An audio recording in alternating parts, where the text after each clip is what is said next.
전기차 참 좋죠. 근데 추운 겨울만 되면 히터 때문에 주행거리 팍 줄어드는 거 다들 경험해 보셨죠? 오늘 바로 그 문제, 전기차 효율을 갉아먹는 이 숨겨진 문제의 원인을 한번 제대로 파헤쳐 보겠습니다. 줄리안 에버트와 볼프강 라인하이머 연구원의 자료를 바탕으로요. 이거 정말 놀라운 수치인데요. 전기차 배터리 에너지의 무려 최대 35%가 그냥 실내를 따뜻하게 데우는 데 쓰일 수 있다는 겁니다. 이게 바로 전기차 주행거리를 늘리는 데 있어서 가장 큰 골칫거리 중 하나인 거죠. 생각해보면 내연기관차는 엔진에서 나오는 뜨거운 열, 그러니까 폐열을 그냥 난방에 쓰면 되잖아요? 근데 전기차는 그게 안 되죠.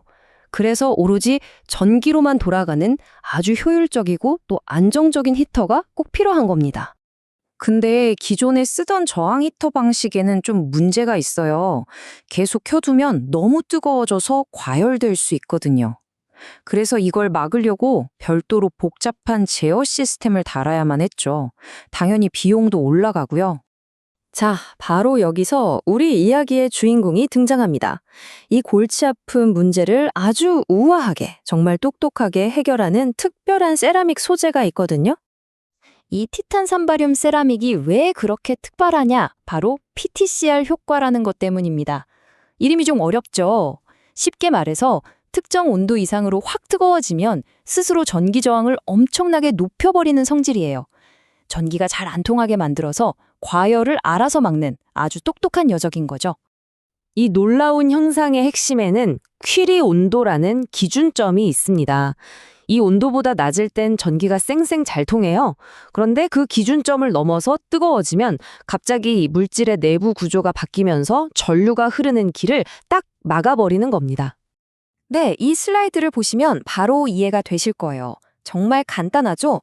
큐리 온도 아래에선 히터가 켜지고 그 이상이 되면 저항이 높아져서 히터가 저절로 꺼지는. 그러니까 이 PTCR 효과라는 건 말 그대로 스스로 꺼졌다 켜졌다 하는 히터인 셈입니다. 이거 진짜 기발하지 않나요? 소재 자체가 과열되지 않게 스스로를 보호하는 거니까요. 무슨 복잡한 제어 장치 같은 게 전혀 필요 없게 되는 거죠. 그런데 말이죠. 이야기가 여기서 반전을 맞이합니다. 전기체 기술이 계속 발전하면서 이 완벽해 보였던 해결책에 슬슬 금이 가기 시작한 겁니다. 문제는 바로 전압이었어요. 차세대 전기차들이 이제는 최대 800볼트에 달하는 예전과는 비교도 안 될 만큼 훨씬 높은 전압을 쓰기 시작했거든요. 바로 이 새로운 환경이 오랫동안 잘 써왔던 PTCR 히터에 문제를 일으키기 시작한 거죠. 자, 이제 연구원들이 풀어야 할 핵심 미스테리가 나왔습니다. 이렇게 높은 전압을 걸어주니까 이 똑똑하던 스마트 히터가 서서히 망가지기 시작한 거예요. 도대체 왜 이런 일이 벌어지는 걸까요? 이게 바로 그 결정적인 증거입니다. 그래프를 한번 보세요. 딱 6일 동안 테스트했는데 히터의 전기 저항이 무려 2.5배 이상이나 영구적으로 늘어난 걸 볼 수 있습니다. 뭔가 소재 자체가 서서히 변질되고 있다는 뜻이죠. 자, 이 미스터리를 풀려면 이제 우리는 현미경을 들고 이 세라믹 소재의 아주 깊숙한 곳, 그 미세 구조 속으로 한번 들어가 봐야 합니다.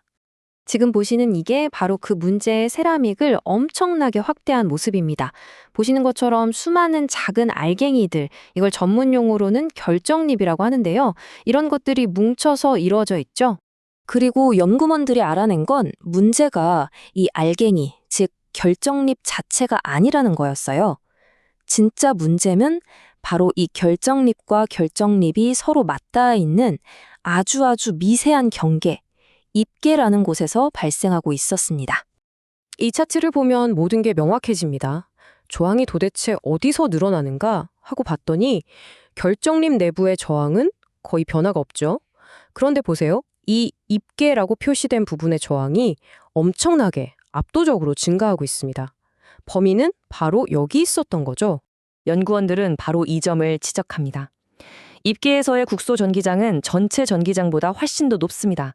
이것이 성능 저하를 이해하는 열쇠입니다. 라고요.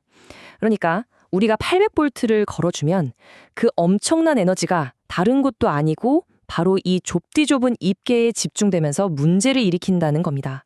자, 드디어 범인의 정체가 밝혀집니다. 이 입계에서 성능을 계속 떨어뜨리고 있던 주범은 바로 산소의 움직임이었습니다. 이게 무슨 말이냐면요. 아주 간단히 설명해 볼게요. 원래 이 세라믹 재료 안에는 산소 원자가 있어야 할 자리가 드문드문 비어 있어요. 이걸 산소 공공이라고 부르는데요.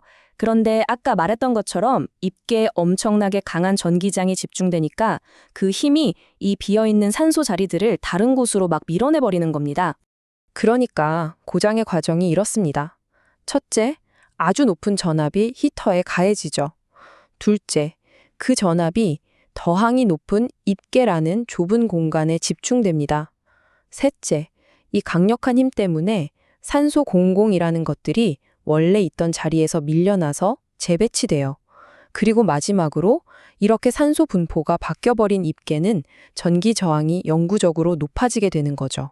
바로 이 연쇄 반응이 문제의 핵심이었습니다. 이 녹슨 관문 비율을 기억하시면 쉬울 것 같아요. 산소의 위치가 바뀌면서 전기가 지나다니는 길목인 입계가 마치 녹이 쓴 것처럼 변해버리는 거예요. 그러니 당연히 전류가 예전처럼 시원하게 통과하기 어려워지는 거죠.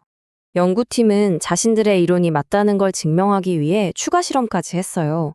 인위적으로 산소를 더 집어넣었더니 저항이 높아졌고 반대로 산소를 빼냈더니 저항이 낮아졌습니다. 고전압을 걸었을 때 나타났던 성능 저하 현상과 똑같은 결과가 나온 거죠. 이걸로 이론이 완벽하게 증명된 셈입니다. 자, 그럼 이 연구가 우리에게 말해주는 건 뭘까요? 첫째, 전기차의 발전에 재료과학이 정말 중요하다는 것. 둘째, 아무리 오랫동안 믿고 써왔던 소재라도 고전압 같은 새로운 환경에서는 반드시 다시 테스트해봐야 한다는 것. 그리고 마지막으로 이런 미시적인 수준에서 고장의 원인을 파고들어야만 더 좋은 부품을 만들 수 있다는 겁니다. 결국 이 연구가 차세대 전기차를 위한 더 튼튼한 히터를 만드는 길을 열어준 셈이죠. 오늘 이 분석은 우리에게 아주 중요한 질문 하나를 던집니다. 우리의 기술이 점점 더 강력해지고 빨라질수록 그 속도를 온전히 감당할 수 있을 만큼 단지 똑똑하게만 한 게 아니라 충분히 강인하고 회복력 있는 소재를 우리는 과연 어떻게 설계해야 할까요? 아마 미래공학의 핵심 과제가 바로 여기에 있을 겁니다.